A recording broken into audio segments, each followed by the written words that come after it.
As you walk with me on my journey through the page of my book, I invite you to discover your own dreams, embrace them, seek them. I didn't have an identity when I was born in Ethiopia and grew up in Africa. I come from the street, from rejection, from violence and betrayal.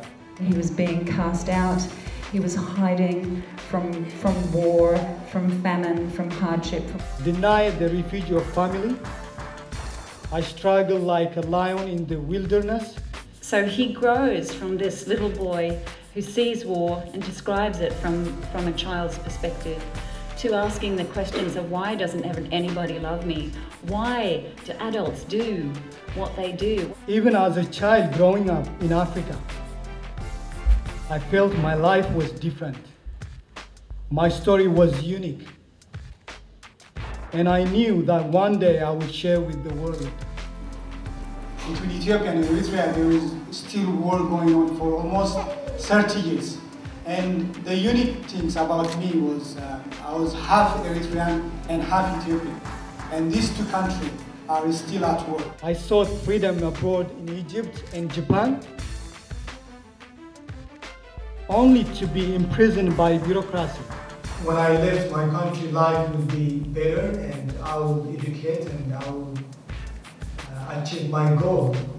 Unfortunately, I ended up in detention for almost 3 years, and we were monitored 24 hours by security guards, and once a week shower. I almost did hunger strike, and I was Did you nearly die? Yes, I was actually, I haven't eaten for 7 days, and the guard thought I would die, so they have to take me from the detention cell to another room, and without my permission, they start giving me glucose, so I'd be able to survive. So the biggest challenge for me as an adult was the Japanese detention center.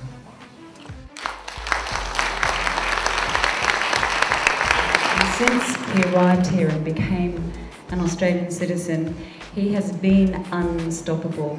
He's driven to do something, to be useful, to make a difference. And one of the things that he was passionate about, as far as sharing his story, was to put together a 30-minute DVD documentary that he's called Finding Home.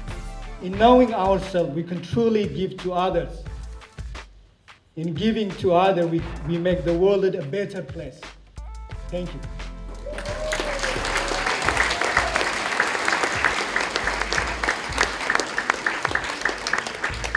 What drives people to make these hard decisions, and for himself, as well as we described the culture and the religion and the politics and the history. We've done a tremendous amount of research. We've also watched a little boy grow up, and in that experience he's brought the wisdom and the philosophy and that caring heart that he has for everybody through this story. So if you can imagine that the cover is hugging a whole person and hugging a whole person's life, when you take this home and read it and share it, it feels like a gift.